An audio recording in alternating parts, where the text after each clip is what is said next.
What is going on, everybody? Happy Friday. BobbyFi with my man, Eric Sheets Haber. Last big show before the weekend. Sheets coming off a nice night. I did well on FanDuel, poorly on DraftKings, but Sheets had a shot there he didn't even realize it, apparently. He was at dinner. I texted him, and he was in third place in the 777 and had some shots there, man. That was pretty cool. Yeah, I did well. That same lineup got fourth in something else, and then a couple of bat flips. I did pretty well. I made a couple of thousand, and it was my comment was, and it's funny, we did the live stream yesterday with Rhodey, and there were a couple of interesting pivot points where he had one, I had the other. I commented that, well, I guess one of us is going to win, and one of the things was the Astros, and he was like off the Astros, and I'm like, well, dude, I think one of us is going to win, and that's just what happened. Like the Astros just kind of got there for me, and it was in those lineups with the two pitchers, and it's funny, but it's you see DeGrom give up 3 runs in the first inning, and it just doesn't matter. You know what I mean? Yeah. It just doesn't matter. And then I did end up having some stabs at it. If Aquino got subbed out, I need another lineup from him, another shot at him. And I had one. I basically I full faded the Cardinal game and the Rocky game. The only guy I had one off, and it happened to be somebody I could have used, which was Goldie. You had him as a one off. It had a couple of swipes at it. He couldn't do anything. So I ended up doing pretty well. The other thing that got there for me was when I went like 40% Mets. I ended up with Dom Smith in a couple of them, which and so he got lucky and got two solo home runs. So that worked out. And the guy who won the freaking Mega 7-7 was the freaking greatest ever. Was the Yellow Bro again. The guy's awesome. So so good for him, man. And I didn't realize how much he played. I think he had like max entry in that thing. So, he max entries, yeah, for sure. So good for him that he could do that. Yeah. So I was happy with the way it worked out, baseball wise, and ready to get back after it today. And I think that I'm kind of with you. We'll get to it, but I think I'm kind of with you with my approach to today's slate, which I'm not too happy about, but I think I am. And I said we don't discuss the slate. Bobby made like literally one comment to me, and it just kind of resonated with what I was already doing. And we'll get to it later. But you want to go game by game and game by game? Yeah, pull up the screen and we'll go game by game. Nice job last night, and I'm on these giant slates. Sometimes if I'm playing a bunch of lineups, I feel like I've spread myself a little too thin. So I'll probably make just a hardcore thing on this last night. Last night was funny because I was all over the Giants and it didn't end up, panning out. But it feels really good when you have that late game and no one's got it on DK. You know what I mean? And you have a couple home runs early, and all I really needed was like literally a base hit, and I'd be past the cash line from the third inning, and I would have had a shot to maybe make a run if I got some real damage done. But those late night ones are a lot more fun. But I think that they make people in the industry think they need to play the late night game too much because you don't want to not have things, but it really doesn't matter. Well, it was funny. After you texted me, I pulled it up and I showed my son. My son's family's there too. I'm like, dude, look how much I'm winning here. And then and he's like, oh my God, it's incredible. I'm like, yeah, but this freaking Cardinal Rocky game is like in the first inning, so I gotta like fade this whole freaking game. And it just never got there. It just never. I'm telling you, the guys. We'll get to that game a little later today because I actually, for an unusual time, I really like Colorado's both sides today. Okay, we'll get to it. Yeah, let's start off with Milwaukee-Pittsburgh. I don't think I'm doing probably anything at all in this game on this slate, and that's just we're gonna hear that a lot with a lot of games, but I don't want to touch it. Yeah, I think I might. Really? Just from the pitching perspective, I just think the pitching slate is a freaking war, and I think that Brubaker is one of those guys that has a shot at 7K. I got a bunch of them. Actually, I got a couple I like, I guess significantly more, but I think Brubaker might be in play a little bit. That was actually pretty much it. I mean, I really didn't do too much of Milwaukee, so maybe I lied. Maybe I don't have much of an interest in it. But I did have a little bit of Brubaker in my look, but not enough to really mention. Yeah, and as many times as we say how much Ben Gamel sucks, Ben Gamel is the only play at 2K I would consider from this game if he's batting in the middle of the order. It's just hard. I mean, middle of the order, against his former team, which means nothing. But I don't know. I'm that's the only one I would really look at the minimum. Maybe some other value spots from Pittsburgh, but overall, this is just not something I want to get into on this slate. This is an interesting situation we have here. Scherzer against the Dodgers. Sheets, I don't know what to do with this one. This is, I love, you know me, I love playing Scherzer more than just about anyone. I feel like he's the safest guy to get you 25 fantasy points like there is out there. And I wouldn't mind just taking it, and again, with upside. But this is not a Dodger lineup that is you want to mess with too much. So I'm struggling. I'm struggling with what I want to do with Scherzer. I think as of right now, he's a little bit on the outside looking in for me, but I absolutely don't think there's anything wrong with playing him. He's well in the mix of pitchers today. It's interesting. We don't have a K prop for him. We have a slight pitchers umpire, no real big deal. I'm just trying to find any reason to go one way or the other because I feel very split on this decision. And I could see myself by the end of the day locking him in or fading him entirely. And I don't know which one it's going to be. I don't think I'm going to end up playing as much of him. I'm leaning towards the fading him entirely. I just don't want to, I don't like messing with the Dodgers. It's never fun. I have to double check against this specific lineup how Scherzer's done, but I've been to the last few starts of Scherzer's against Dodger Stadium when they played the Dodgers, and he has not had a big game in any of those games. So I have to double check the BVP and all that, but it's a tough lineup basically, and I just think I'm gonna probably avoid both. I'm probably avoiding basically everything in this game.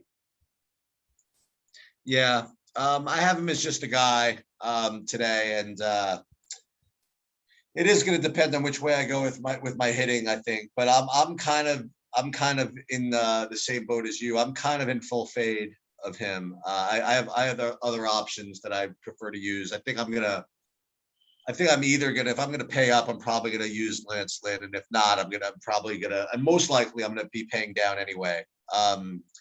At pitcher. So I don't think I'm gonna do Scherzer at 10-5 against the Dodgers. I just, not that it's the best Dodger lineup, but then again, I mean, who are they missing? The only guy they're missing at this point is Seager now, right? I mean, it's back to being pretty good. It's pretty good again. I look at this lineup as being the best. Also, they're frustrating. They make you throw pitches. They make you throw strikes. They battle. They foul off more pitches than any team in baseball. Like, it's just not a fun roster to take anybody against them. I do think that there is one play in this game that I probably will have a little bit of, and that's Bellinger. Still too cheap in my opinion. I think in a tough matchup, we know Scherzer's going to give up. Scherzer gives up as many home runs as anybody, basically. So even though the matchup's tough, like if you're going to leave one over the plate, Bellinger's a guy who can make you pay at 3,600, but probably too big of a slate to actually do it. But he's the only one who stood out for me hitting wise. You don't like any I mean, I guess you like Arias as a pitcher a little bit. So I was gonna say, do you like what? I was gonna say, do you like Washington at all? No, I think Urias is a really, really good pitcher, especially at limiting too much damage. He's given up some more home runs this year, but he's actually pitched more efficiently too overall. Not as many walks. You could always make an argument to try and play somebody. You don't get stolen bases off him, so you can't play Turner. Like, I just don't think there's anybody who really stands out. Maybe you could use some of the value from Washington, but I just personally find that I'm going elsewhere. Let's get to the Subway Series, huh? Weather here kind of stinks. Really? Yeah, it does. Now again, I'm like 45 miles from the place now, but the weather kind of stinks. It's been raining. It's drizzling. It doesn't seem like the weather's going anywhere. I wouldn't play this game. I didn't get to any hitting. I didn't get to any pitching. I didn't get to any of it. Yeah, I'm with you. I'll probably skip it too. I don't think that either pitching option is the worst idea if the things were fine, but I don't think I need to do it. This game is unfortunate because I would love to be stacking Toronto tonight as usual. And I would love to be stacking some Tampa Bay, but this game does have some legit weather concerns. And on a big slate, I might end up getting off that. Kind of interesting. Toronto's run total is a lot lower tonight. You get a good Tampa Bay bullpen with Patino to get through a few innings. So I can kind of understand why. But this would have been a priority stack. I think that on this slate, as of right now, I would game stack or fade this just based on where the weather looks like it is right now. It's just there's tons of storms over there, and it doesn't look like they're going to be stopping anytime soon. So so the biggest weather concern spot on the slate, and I am probably going to let the weather dictate whether I game stack this or not. I might throw in a game stack if the weather does look shaky, but it'll possibly play, because I think that you can get really low ownership on two great stacks. But I as of right now, I'm probably treating this like I'm not going to play. Yeah, I'm not playing this. Yeah. And you're gonna still have some early projections with a lot of ownership on some of the Tampa Bay guys, I think, more so than the Toronto guys. But yeah, I think I'm okay getting away from it. All right, let's talk about Chicago, Cincinnati. I must have missed something here. I don't understand entirely why. I know that the ramping back up and all that stuff. I still feel like Gray has just gotten himself in a couple of messes, and I think he's another option at 7,500 today against the Cubs, who have struck out more in the last month than any team in baseball. So that's where, and I'm happy to go right back to the Cincinnati stack against Mills in the bullpen. Mills isn't the worst or anything like that. Not a guy who I tend to try and go out of my way to pick on. Doesn't give up a ton of home runs, but also mostly pitching out of the bullpen, only 1 or 2 innings at a time. So I have Cincinnati as one of my possible stacks, and I have Gray as a lower owned 7,500 option because those other guys are going to be more popular. How about you? So I have it a little different. I have Sonny Gray. This is early as like probably the most popular play on the slate. Interesting. So what do I know?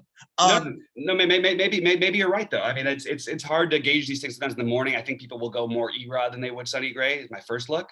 But that could be wrong. And you get the Cubs who strike out a ton, and Sonny Gray, who's a good strikeout pitcher, and hasn't been great lately. Obviously, hasn't.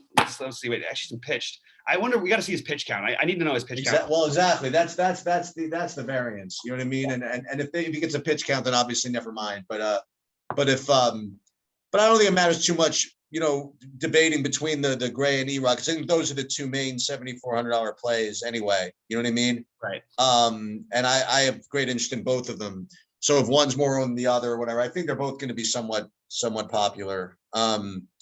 And right now I have Gray rated, presuming full pitch count, I guess, like sort of the top value. But I'm telling you, it's like so there's a wall of guys, like all the way down to Smiley and Brubaker. You know what I mean? Like there's a lot. Even I'll make a case for Gibbs. We'll get to all these guys, but I think you can make a case for a lot of these guys. Yeah. And the Sonny Gray is one of them. And I don't think I would play him as if it's what I think. Like that being like him being the most chalky of them all, because this is the way groupthink works. Like you have guys that are kind of like just okay, and one guy's a little bit better than the other one, and then from a little bit better than the other one, all of a sudden people think he's like a lot better than the other one. Right. You know what I mean? Because people want to have an opinion and want to do whatever, but the fact is that sometimes guys are just close. Yep. And if guys are close, you just don't want to take the chalkiest one, and that's just the way it is. Yeah, or you want to you find the little differences, find the find the umpire data, see about I don't know, find any trend you can, see what actual lineup breaks out, because we talk about these early in the day, and every now and then we get a terrible lineup. Like Marquee that one day was a great example of that. On the big multi-entry day where we had the 111s and all that stuff, and Marquee was a guy who I wasn't going to particularly use a ton of, and then he goes out and throws a complete game shutout or whatever, and you kind of needed him to win, but it's because they rolled out literally their worst possible lineup. What about this Houston Cleveland game? So Houston again is going to be a stack that I want to get pieces of for sure. I love that people, you had Altuve in your lineup yesterday, and it's funny because you had all these chalky Houston cheapos, and nobody's playing Altuve somehow. Yeah, right. Which kind of keeps catching me off guard, but at its price, that's what happens. And everybody's, in my opinion, with the way the outfield is going and with how many good options there are, unless you really love a play, you can spend down and love your outfield and pay up on the infield. And that's another thing I'm considering today. And Houston, what makes them, kind of fun that way is that people aren't going to play these, they just don't end up getting to as much of them as you might think initially. They may tonight get on a little bit more Altuve, but I don't think it's going to be crazy. I don't think people are going to play Correa. I don't think people are going to play the really expensive bats because they're really expensive. And you've got a lefty starter, so people might avoid some of the lefties who are probably the easiest value to use. So I'm into this Houston situation today. Yeah. First of all, I don't like the McCullers. I didn't get to McCullers at 9,400. I don't know why. I thought I was going to for some reason, but I guess I just didn't quite make it. Actually, that's not true. I mean, he's on the list. I mean, like he's definitely on the list. But I just prefer Lance Lynn. That's the best way I can describe it. And yeah, I'll go right. I mean, I commented on this in the live stream. I mean, it's like the ultimate troll. I mean, to get swept by freaking Baltimore at home, right? And then then they could go right into Cleveland and just start mashing people. I think that's I'm into it. I mean, against the Henkis or whatever it is, sure. I mean, part of the reason why you play the cheap guys is so you can get in the expensive guys, right? Right. So to me, to play Toro and Altuve together, for example, like makes perfect sense to me. You know what I mean? All right. So I definitely like Houston, and in the Bills where I double pay down for pitching. I mean, I'll be getting to those guys before kind of probably the fancier plays, which we'll get to later. But I got no problem playing Houston. Yeah, I mean, you get great value options in there, and by the way, you could throw in a Miles Straw. Like you can get different. And Garrett Stubbs probably in the lineup today, catching at 2.1. There's just a lot of ways you could go with this stack, and I think that it's a really good stack on this slate. I love Houston at low ownership, and I think that outside of a few bats, they're going to end up fairly low owned. They'll have some ownership, don't get me wrong, but it's definitely a spot I want to attack, and I like, on the road at least they get that extra ninth inning at bat no matter what. Yep. All right, so we will talk about the pitcher we like. We both like Lance Lynn. It's Lance Lynn against Detroit. This is an interesting situation in just that I'm not used to seeing Lance Lynn with a 3.9 run total against him. And also it's Detroit who's got a 3.9 run total, which has to do something with the weather, I'm thinking. I don't entirely understand why it's as high as it is, but yeah, it's a weird slate, and Lance Lynn is my top pitcher right now. Well, I mean, I think it's not that. I mean, I think it's that big because I guess Detroit's just not that bad, they're certainly better than they were, and Lance Lynn is good, but he's not lights out. I think it's fair. And I have Lynn is very similar to Scherzer with respect to my exposure. I think I like Lynn a little more, just because I'm a little more afraid of the Dodgers than I am the Tigers for some reason. But then again, Scherzer's a better pitcher than Lynn. I think Lynn's fine. Again, the more I'm thinking about this, more I'm probably going to end up probably paying down. But I do like Lynn as my preferred spend up. And I don't like Mize. I mean, I like him, but I just don't like him in this particular spot.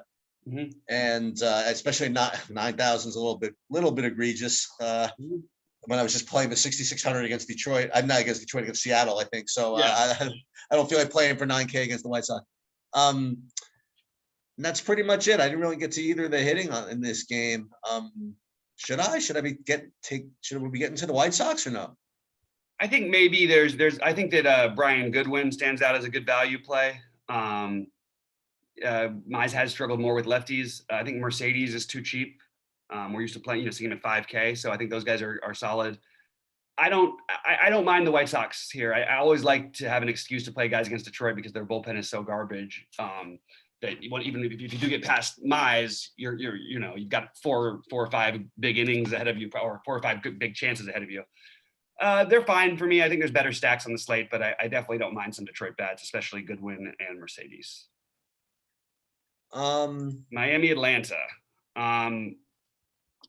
Okay, so we have Smiley and Pablo Lopez here. So I think that Smiley is going to end up being pretty chalky.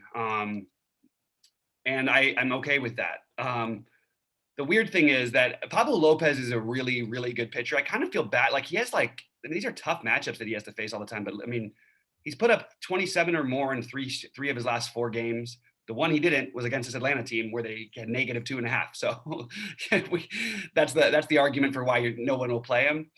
I don't think there's a huge gap between Lance Lynn and him in general. I know that sounds like a weird thing to say. I think Lance Lynn's a better pitcher, but I don't think it's that much of it's a really close.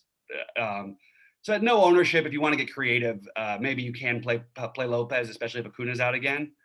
But mostly I think it's going to be Smiley, who I have interest in. I don't know that I want to play him as chalk, but and then no real bats for me that I'm finding in this game. How about you?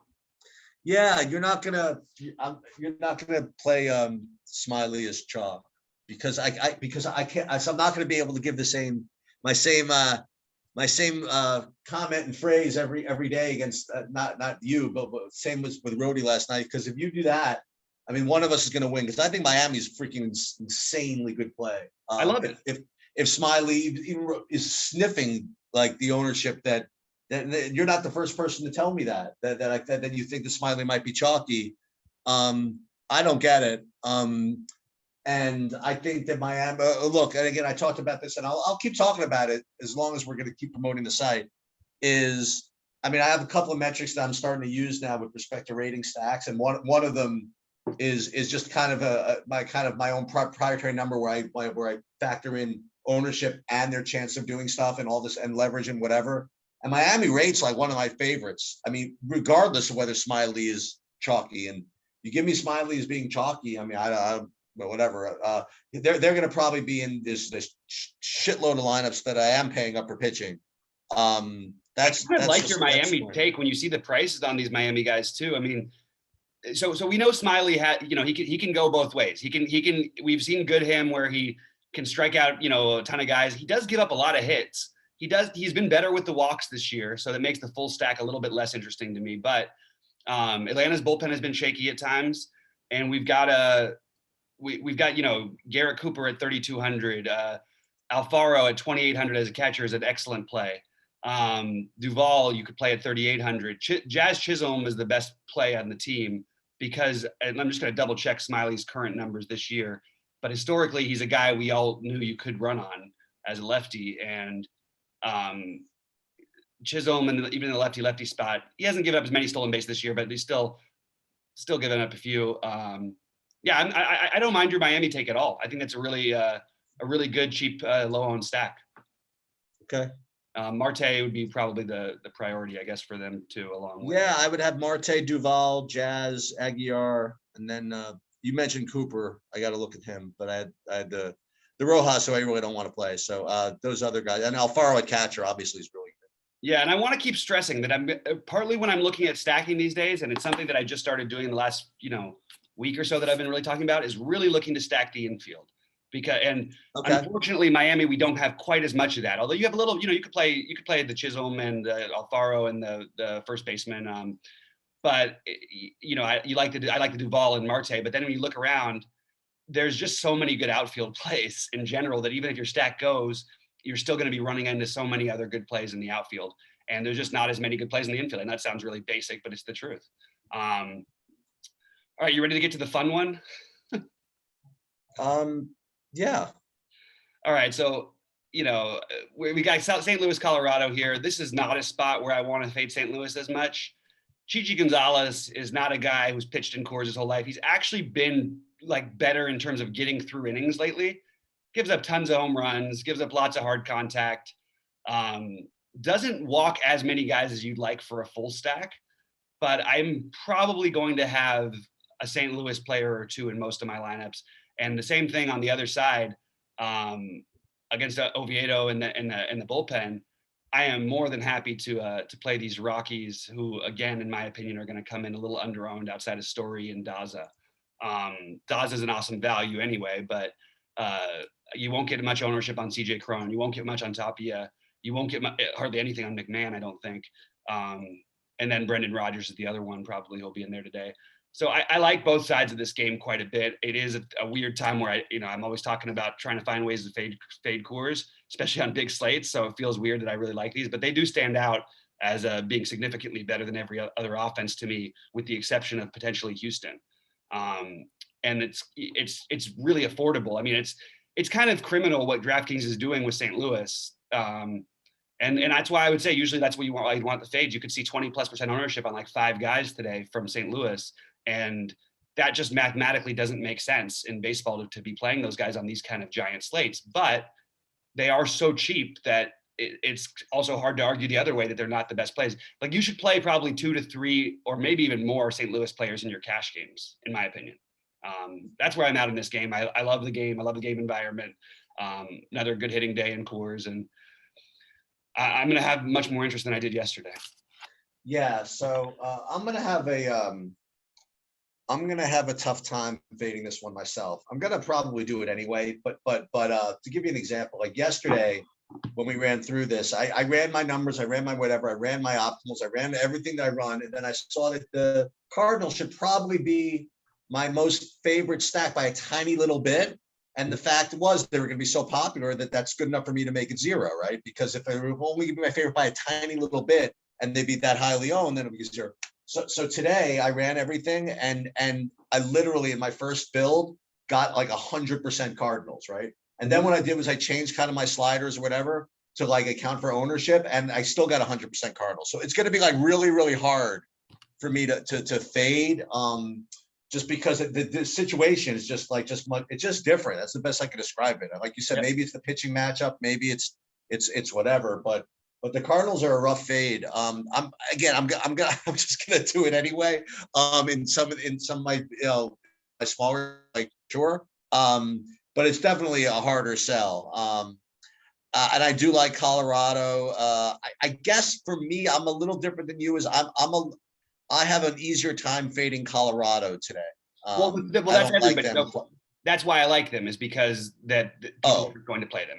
Outside of Story, I don't think outside of Story and Daza, you'll see double digits on any player on their team. And it's a great spot. So that's why my argument was to play them. I prefer the St. Louis side as well. But I think when you factor in the ownership, you're going to get like an unowned Charlie. I don't want Blackman particularly because I mentioned the outfield thing, and same thing with Tapia, but he's cheaper. Crone, Rod, the bottom of the lineup, McMahon. These guys are not going to be played as much, and you can stack the infield. You can play the Crone, McMahon, Rogers, and Nunez at nobody at double-digit ownership, and all of those guys are just as good as the top of the lineup in my opinion. So I'm happy to take a shot on the stack of the infield for Colorado. Yeah. Okay. All right. This is the game you want to get right, obviously, today more than any. And then we've got another interesting spot over here in KC. One of these days, KC is going to turn into a really good baseball team because they've got some talent here. Your man with the tricks. You got the J Happ and his tricks. Really good last time out against Cleveland, which we've seen for a lot of lefties. I have a lot of interest here to attacking him. This feels like a really bad matchup for him with a lot of contact, hard-hitting righties. I just feel like this is a really, really good spot. And because of the size of the slate, outside of Sal Perez, who's going to stand out as being by far the best catcher option on the slate, I don't think anyone gets owned too much here. So they also, as I always point out with Minnesota, this is a team you definitely can stack on the infield. KC, the problem is they also cross over with my Houston stuff. So I obviously can't play them together. Whit Merrifield at second, obviously he and Altuve are two of the top plays. And I like I have the KC just behind the other St. Louis, Colorado, and Houston for me.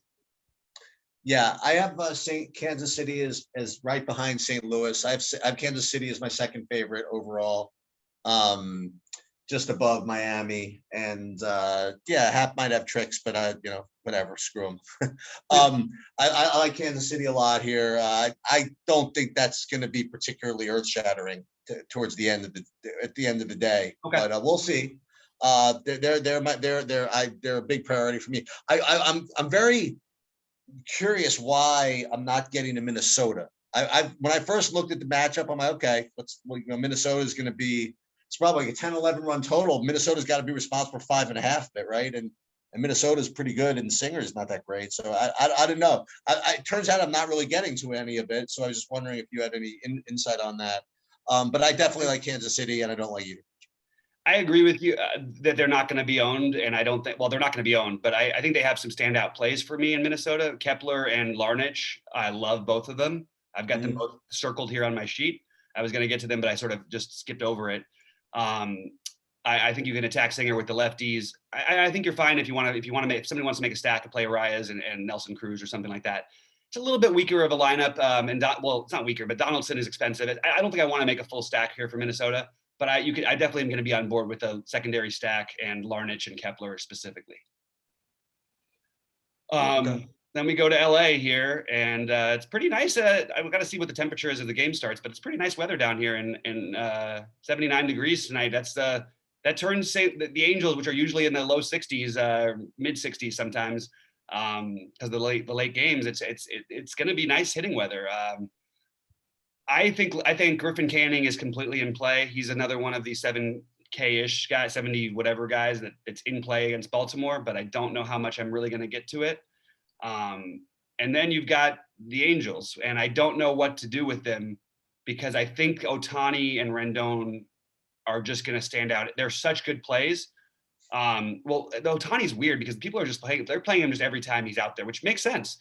But it's a lefty-lefty matchup. If you want to say anything about that, he still has hit lefties well with power.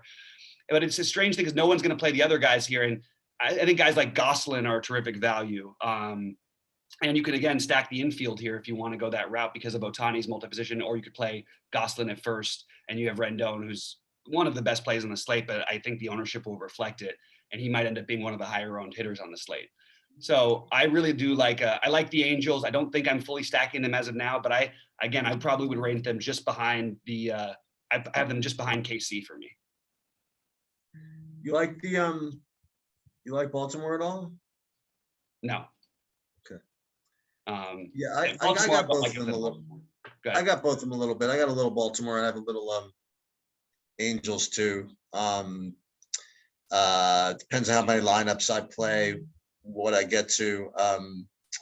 But I did get to some Baltimore just kind of at first look. I mean, when I say I get to them, I mean like they're in like a second and a half tier. I'll put it that way. Yeah. I didn't really get to either of the pitchers here. And yeah, Rendon's going to rate to be a good play, and everybody's going to play him. Everybody's going to play him. He's going to be a good play. Yeah. Basically everybody against Baltimore is a good play always.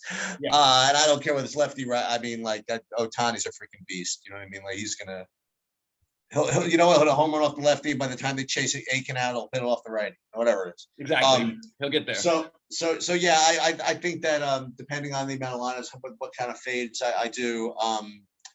I don't know if I'm going to get to these teams, but you play 150s. I mean, I would definitely get 10% of each of these teams. Actually. Oh, interesting. You're much higher on Baltimore than I am, and I think it's interesting because I really didn't consider them much outside of Santander and Mancini just because the prices. Okay. I like both those prices, but again, I don't know. It feels like a little bit weird. The best actual play, if this was a smaller slate and you wanted just the stolen base upside or whatever, Cedric Mullins against Canning. Canning gives up a lot of stolen bases. So if he gets on, I think there's a pretty good chance you're going to see a stolen base. So I do like Mullins a little bit, but I just don't love the price, and I love the outfield today. So I'm not getting to them as much, but I definitely can understand it. Okay. And this is, this next game there's a chance I play some Alex Wood. I don't think so at 8,500. But I really think this game is bordering on total cross off for me. I love Gallen's talent, his K upside. I think that even, he's got a 5.5 K prop, which is decent. I just think I'm skipping this game on this slate. If the roof was open, which it's not going to be, I would be into it more, but I'm just not getting to it. Yeah, this game fits into one of those things that I have, again, we have to brand this in the right way. Just when both pitchers are pretty good but not great, and both hitting teams are pretty good but not, you know what I mean? Just one of those games going to end up probably right on the total, and not going to win anybody anything. I'm totally with you on that whole thing. I'm crossing this whole game. All right. Boston and Oakland, and I think by the end of the day people will get on to Eduardo Rodriguez. Oh yeah. And I'm not buying some 15-20% ownership on him. I think it's going to be a little bit higher than that. And I think I think that he's naturally, if I was playing a cash game at first glance, I think it would be Lynn and Erod would be my two pitchers. That's where I'm at pretty much though. The one thing is people may not realize this, but I actually think Montas is like a very underrated pitcher. And I'm not getting to any Boston because of it. I don't think I'm going to use him on this slate, but if we're going to consider all these other guys, maybe just going with the talent level. It's a huge stadium downgrade for Boston. There is some Ks in the lineup. You have a 5.5 K prop you have a 6. I mean, the funny thing is Eduardo Rodriguez is tied for the highest K prop on the slate. I just can't see people being good DFS players and not playing a good portion of him tonight. I think a lot of people are going to have him as their number one pitcher, point per dollar. So Montas, though, on the other side, I think is definitely in play as well. And it doesn't feel great against Boston in general, but Boston is not the same team when they're not hitting on the East Coast and Yankee Stadium or Fenway Park, or Toronto, which they hit in most of the time. So you got to give them a huge downgrade when they go out to the West Coast and play in Oakland. That's just the way that I look at it. But I don't look. It's only because these other guys are all so close that I even say Montas's name. But he's definitely on my list of if you're multi-entering, I think you want 10 to 15% of them, maybe a little bit higher. But that's pretty much it for me. No interest in the bats for me in this game. Yeah, we're coming out in very similar takes on some of these games. I do think that Montas is fair enough, but just not quite good enough to attack Boston. You know what I mean? And I think Erod is going to be more popular than I originally. I had him at 15% to start off with. See, I had him at 15 and Gray at 30. I think it converges a little bit more. Maybe you're right. Maybe Erod ends up being higher owned than Gray after all said and done. It's very think he will be. Yeah, I didn't get to, I didn't get to any of the hitting, but I mean, you could certainly do worse than leverage all this and play Oakland, right? Especially starting with freaking Olsen and 2 home runs out of him, maybe. And is that a bad idea? I don't see it today. Okay.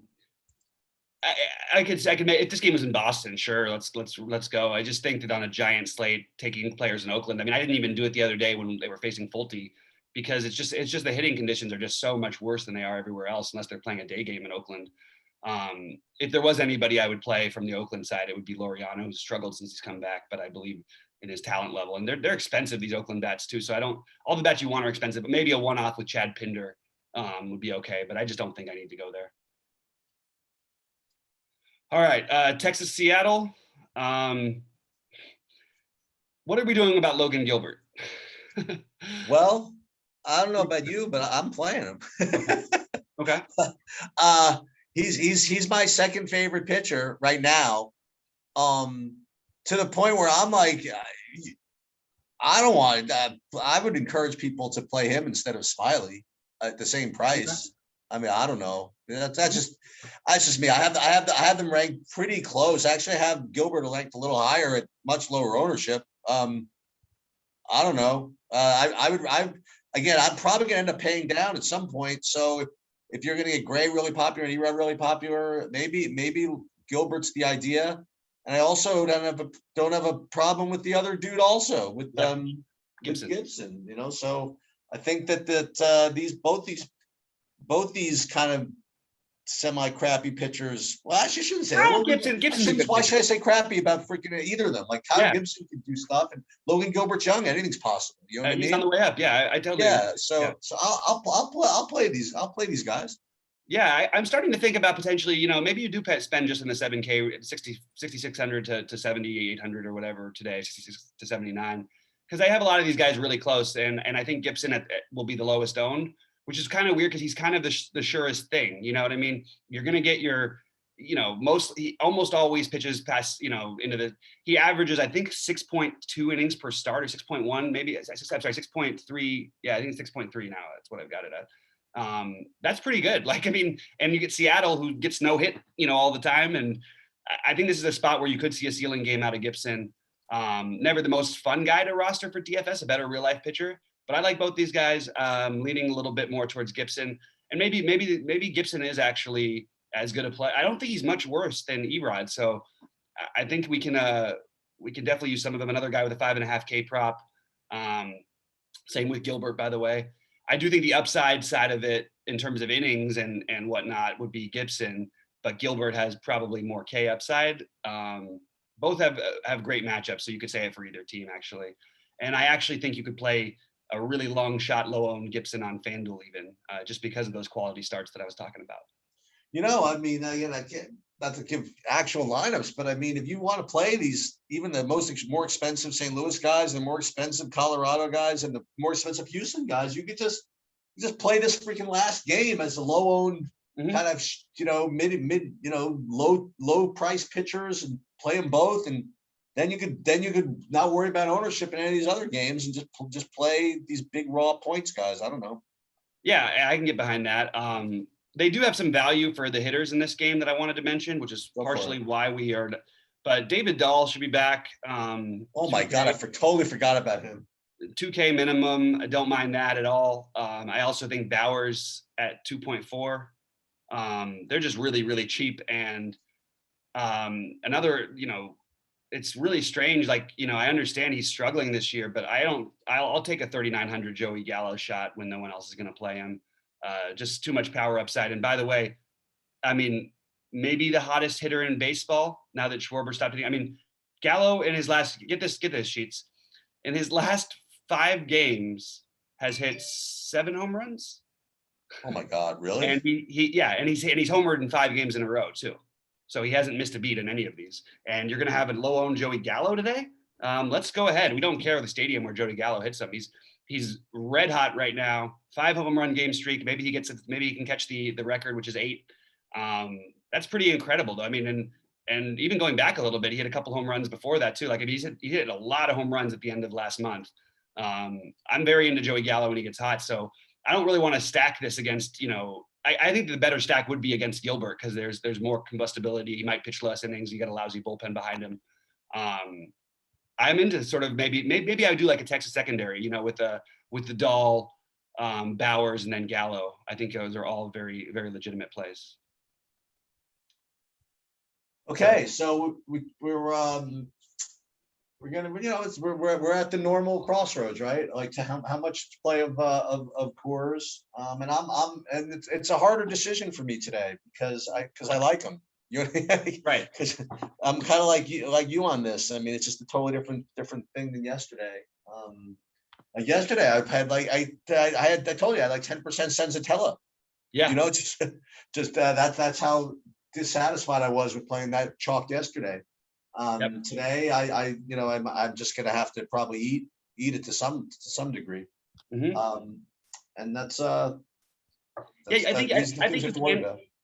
think I'm going to, because there's other value and there's low owned spots. I really the more I sort of talk through that, like just last thing, I think I'm going to be on Texas a little bit as a mini stack. Everybody's really cheap. But I do if Joey Gallo really ends up really low owned at 3,900 after homering 7 times, he's a streak hitter too, like 7 times in 5 games. Let's take that shot, so I'm kind of into this Texas thing. The more I think about it, that's what I've come up with as a complementary stack to Houston, Kansas City, the Rockies, St. Louis. Those would be my favorites in that order. Just factoring ownership and everything. And my pitchers, I do have Lynn and Erod as the best 2. But I think it's a very nice pivot just to go over to Gibson, Montas, and I do like Smiley a little bit, or Gilbert, but I actually think I like Smiley a little bit better. It's close between Smiley and Gilbert, but I'm going to be playing some Texas bats, so I can't play too much of the Gilbert. And then for value plays, I mean Bowers and Dahl I just mentioned, Goslin at 3,100, very reasonable. Daza for the Rockies 3,200, Larnach a 3K guy, Goodwin another really good value, Toro another good value. Then you get to Gamble, Straw, Mercedes, Alfaro, Santander. Those are my favorite current value plays on the slate. Pitching, still working on, but I'll go back to my stacks. KC, Miami, those are 2 of my favorites. To go along with St. Louis, but Miami and KC and Houston. I'll go right back to that. The scary thing is, like, my top rated one-offs, Tyler O'Neill, Dylan Carlson, Paul Goldschmidt, Daza, you know what I mean? Like, so it's going to be, not to mention Harrison Bader, DeYoung, so it's going to be, let's say it's going to be a scary fade. I'm going to end up, I might end up doing what you do sometimes. Maybe I'll just make sure to get one, at least, and just, maybe not go full 5-man or something like that. Yeah, just to get a little bit different. I think it makes a lot of sense. All right, guys. Well, good luck to everybody out there. I'm going to upload this, and then I'll get my projections and have some fun in Discord today. And let us know how you guys are doing. And Sheets had the good night last night. We've had true DFS people sort of dominating lately. So let's keep that rolling tonight. Turning much better, starting off much better in July than how the most of June went for me. So let's keep that going. We'll see you guys at the top of leaderboards tonight.